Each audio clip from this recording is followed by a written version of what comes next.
Winks here. As promised, I told you I was going to do a video on Shadow of Mordor or Shadow of War. Um, it was one of the free games last year, also in addition to the Need for Speed game, which was the last video I made. And I figured I'd go ahead and show you basically what I've been doing. It's raining outside. I haven't been able to work around the house like I have been doing, so I figured I'd go ahead and make a quick video, more of a how-to on how to get this achievement. How's it going? Thanks for joining. If you haven't already, go ahead and like and subscribe. I try and keep videos regularly. I don't really have a good consistent schedule, but I'm shooting for once a week, so if you like and subscribe, you can get the notifications. Go ahead and do that. But yeah, let's go ahead and jump right into it. So what I've done for this specific achievement, the trophy, which by the way I'm at probably about 82% of the trophies now. This one is called It Came From Within.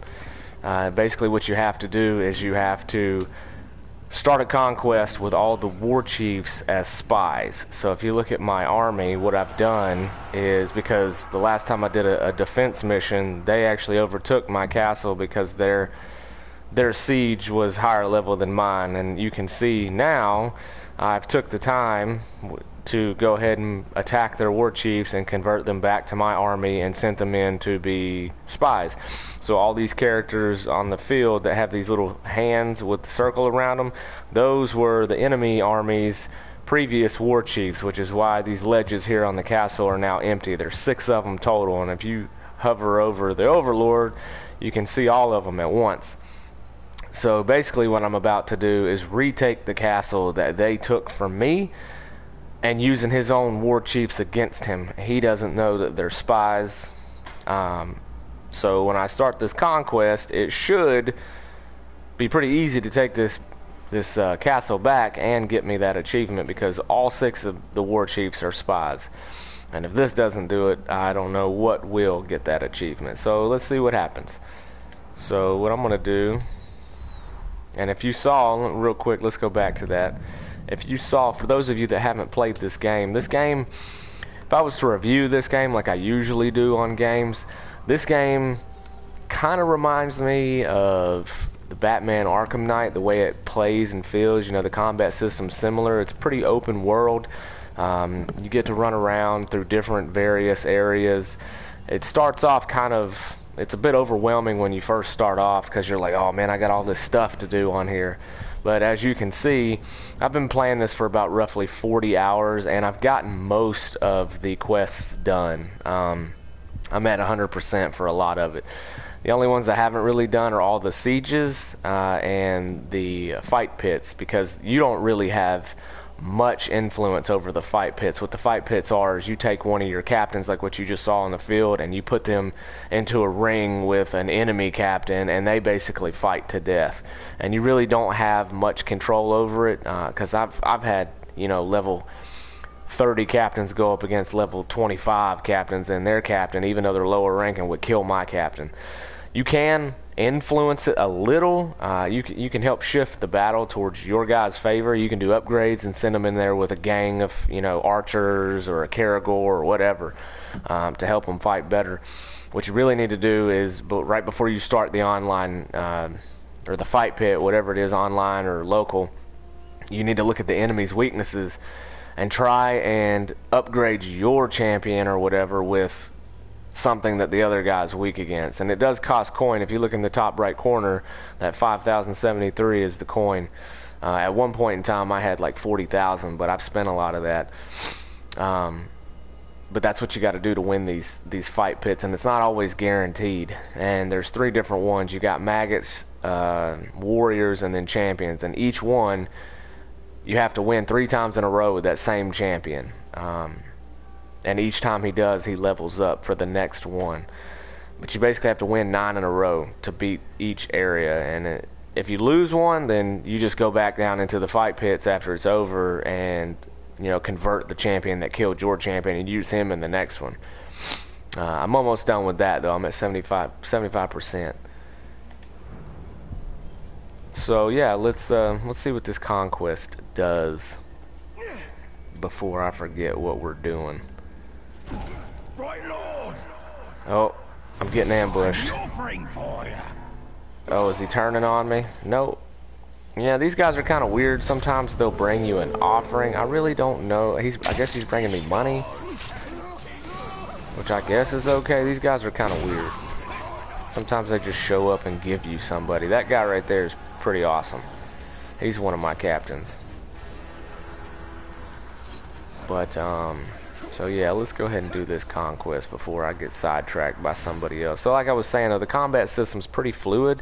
This game does a really good job at, you know, making you feel powerful without, you know, the fear of dying.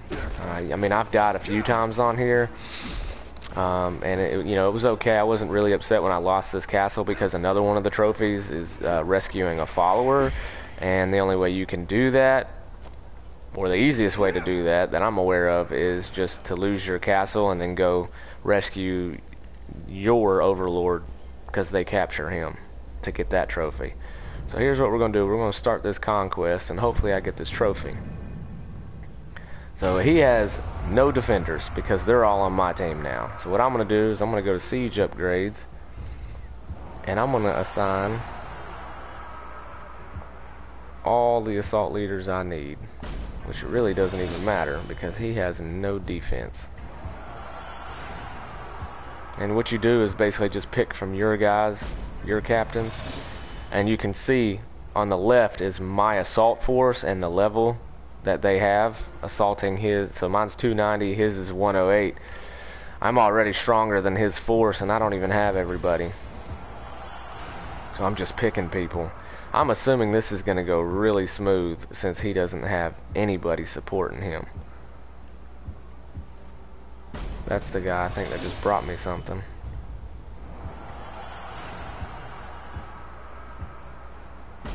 Luga. And then once I got all my assault leaders, I'm going to pick something to go with it. Attacking sappers, Caragor riders. I'm going to go with the Ologs for this guy. Defenders, fire siege beasts, because right now none of these are activated. And if you got money, you can buy other ones, but these are the ones I typically go with.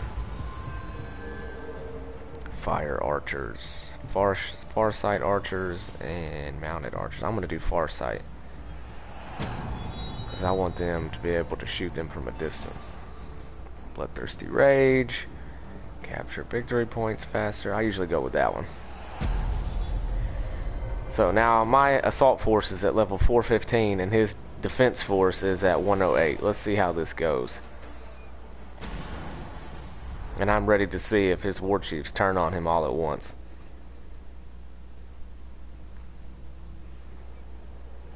This should be really good to watch. The cinematics are pretty good on here too.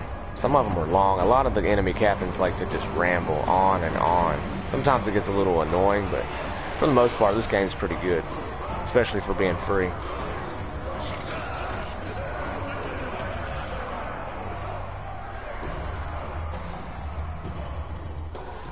What's he gonna say? Long speech. Are you slow? A little daft? You lost this fort. You don't deserve it. This is our fort, and we mean to keep it out of your filthy man-swine hands. Make it inside these walls, you'll find exquisite pleasure and pain. The pleasure is all ours. Guess whose the pain is? A lot of talk. I'm itching to get in there, Master. I hope we get to fighting soon. Otherwise, it'll be the boredom that kills me.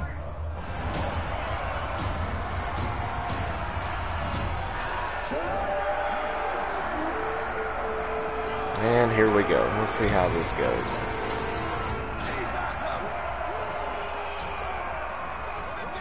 So the objective is to just get to the points and capture the points. There's 4 of them. So it's basically just like a battle. The first thing I like to do is take out the archers. Oh my god, I was not ready for that.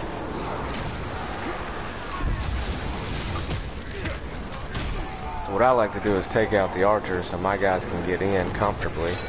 Sometimes they'll have siege beasts sitting on top of these buildings. Those are actually really easy to take out. And my guys are already capturing point A. 2 guys are bleeding out.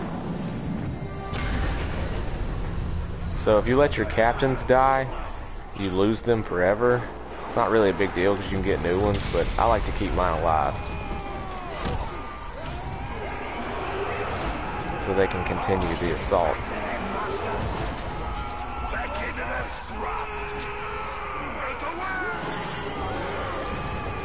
Get the hell out of the way. So now here we are at point B. No defenders, so... Man, these guys, these sappers. Let me go ahead and get this one. This is going so easy. They're already over there at sea. You pretty much have freedom of movement just about everywhere. I mean, there are boundaries to the levels, but the levels are fairly big. That's where they are.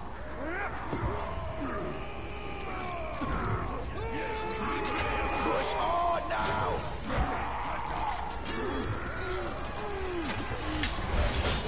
They're in the courtyard.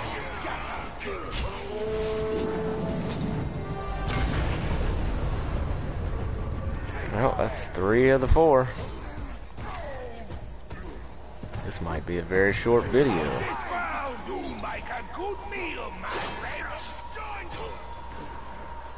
Give it to him.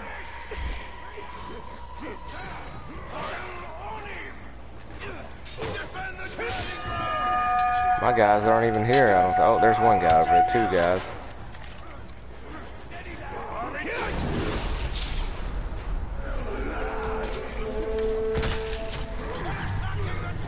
Got some backup now. Sometimes this is really hard because they do have people here defending the enemy captains. They can be really difficult to beat and make these take much longer. But I did all the prep work before this by taking all his war chiefs. So that's why this looks so easy. Took me about 2 hours to do that. I guess this is the last point. Nobody gonna attack? Oh, there's one. And who's next?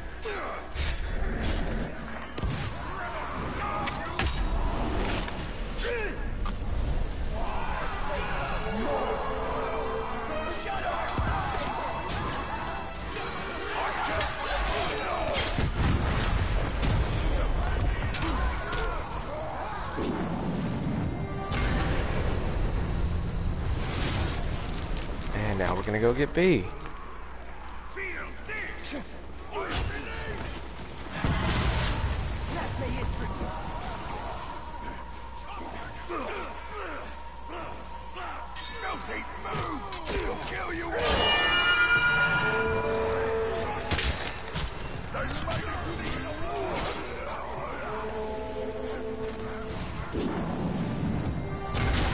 And there we go. Now we should be able to go fight the Overlord.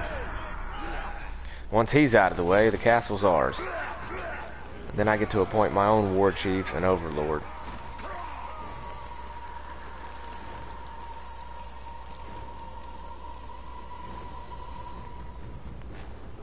Knock knock. More cinematics. Okay, this is the part that I'm hoping goes the way that I think it's gonna go. I hope they all just mutilate him, because these are his war chiefs. Let's see what happens. Well, you've made a mess out there. I don't think you appreciate how much work I do. Putting together fort defenses, getting my boys trained up. It's stressful being Overlord. Don't fret. After today, your worries will be over.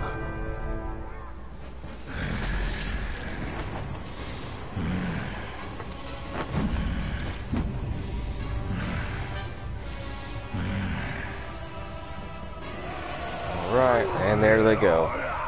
They're betraying.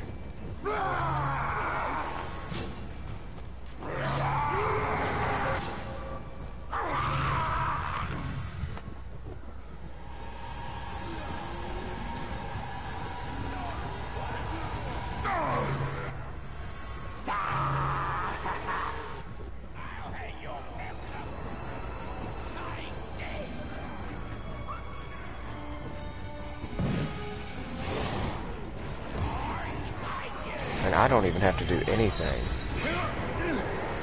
They are just tearing him up. Maybe I'll go kill that old log right there.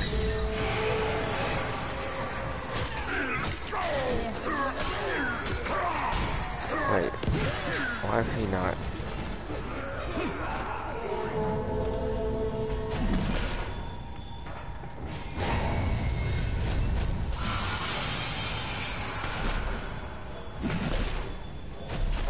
Kick him while he's down, because they'll do it to you.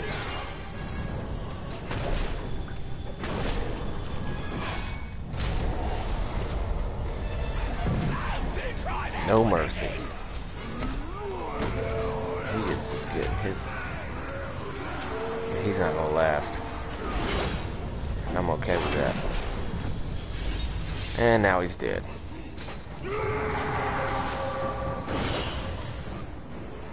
So...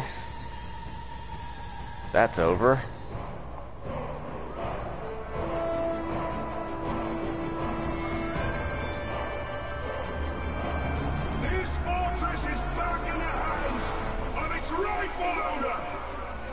No matter how many steps the Lord of Mordor takes forward, we will always drive him back! I'm hoping to see that achievement pop up here.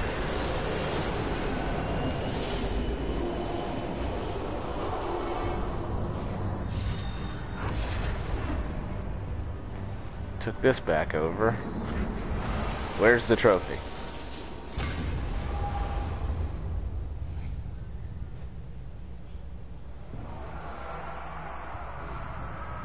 Ooh, I get to pick an Overlord. I want this guy to be the Overlord.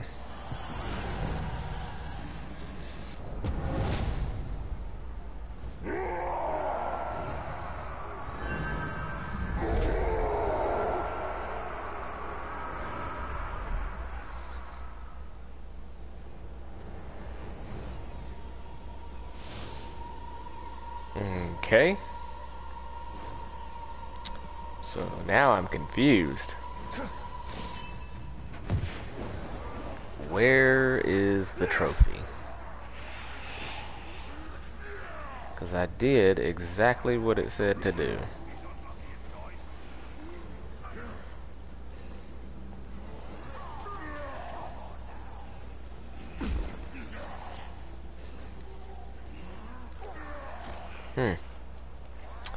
Well, that's kind of... maybe it's one of those delayed reactions. I've had that happen before.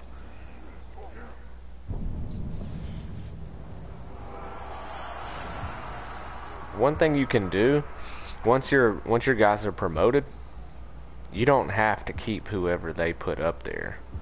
You can actually assign whoever you want. So like him, if I want him to swap, I just reposition him.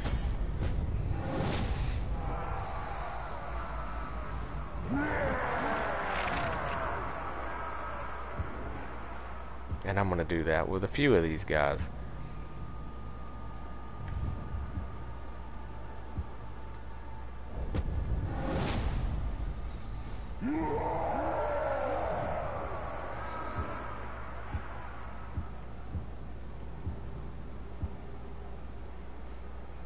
Where is... oh, here he is.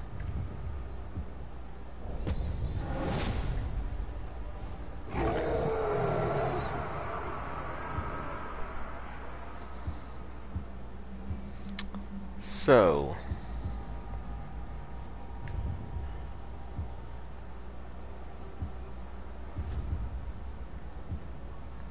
now that I've taken command of this castle again,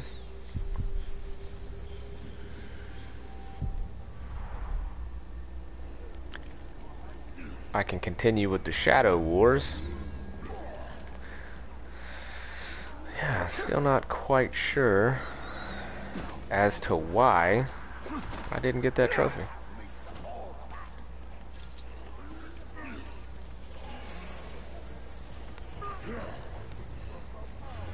Oh well. Got my castle back regardless. Maybe I can show you a little bit about the pits since we're talking about it. So here's the tip.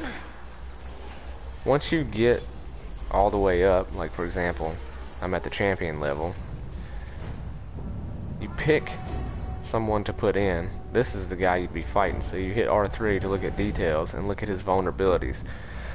So he's heavily damaged by beast attacks and ranged attacks. So I'm going to use those and exploit that when I send my champion in. So what I'm going to do is I'm going to pick somebody, which I'm not going to start this mission yet. I'm going to go to my army. I'm going to see if anybody has both of those qualifications. These two are on top of an animal or a beast, Caragor. Probably going to go with Rash. However, if you hit triangle to command and then go to training orders, since the other guy is damaged by ranged attacks, I'm going to get this guy a gang of archers so they can be lighting him up as he's fighting him. And I'm going to look at his strengths and see if I can give him, he has a cursed weapon already.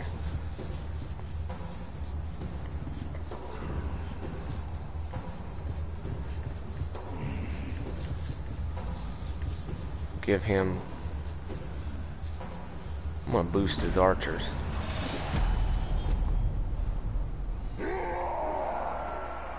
Mighty archers. So now I'm going to send him into the pit to fight that guy, to help his chance. He still isn't guaranteed to win, but that might help. So I'm going to select follower, and that guy we just upgraded. Now this is how the pits go. You can't do anything except watch. You won't stay alive much longer. Another victim. Come on. A Caragor.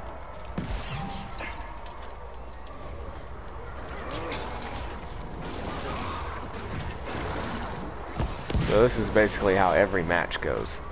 They just run around. You can move the camera around and see what's going on, but you can't control the characters. My guy's already got the upper hand. He's still on top of his Caragor.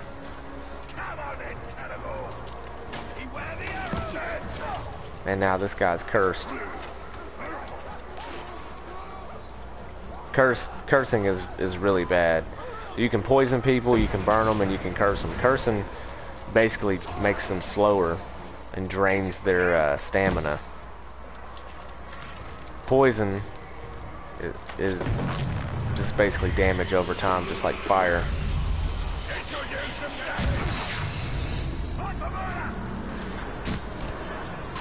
It's really cool because you get to watch the execution at the end.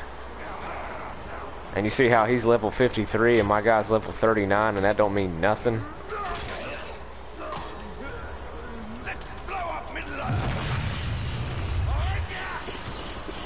There it goes. Dead. And now my guy will be promoted.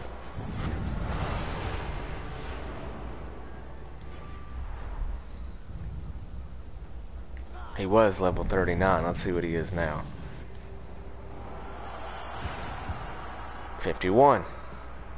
Just like that. He went from 39 to 51. So there you go. Hopefully this video, oh, before you go, let me show you. So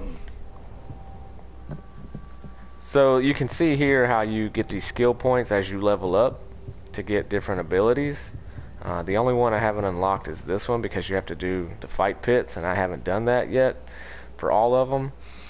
But some of these basically you get as you go through the story, and it's pretty simple. Basically as you level up you get an extra skill point, and then you can place it wherever you want. Now once you beat the main story, because the main story doesn't actually end the game, I've actually beaten the quest part of the story and have started the Shadow Wars. And once you open up the Shadow Wars, you get this, which is kind of like prestige, or it is prestige, and you can add those unused skill points to that, and it makes you, makes your abilities better. Like you get health recovery and increased mount damage. So the more you put on it, the better it is, the higher the percentage. So I have a bonus on this one for combat for an extra 10%. And another thing I would recommend if you start to play this game, when you first log into this game, it's going to offer you a chance to get like an extra 3% experience gain for signing up for the newsletter. Just do that, because I leveled up much faster by doing that. Another thing you can do to help you level up is when you go to look at your gear, and one thing you'll notice, my character is actually level like 51 or 52 or something like that, but all my gear is level 43. It makes it kind of difficult when I'm fighting people, because they're the same level as me and I got weaker gear, but I like this gear and I don't really want to upgrade it because of the abilities it gives me. I have a legendary set, and my guy can actually raise the dead, and if you look at it, it tells you all the different bonuses and stuff it gives you. It's kind of like Diablo in a way. Diablo was like that. Depending on how many pieces of a set you would get, different bonuses for the amount. And that's kind of why I'm hanging on to this, because you have different rarity levels of your gear, and you also have these gems. So if you go to slot 1, you start out with these weaker ones, and for every 3 you get to upgrade it to the next tier, which I can show you. If you just hover over one and hold square, now I have one of these.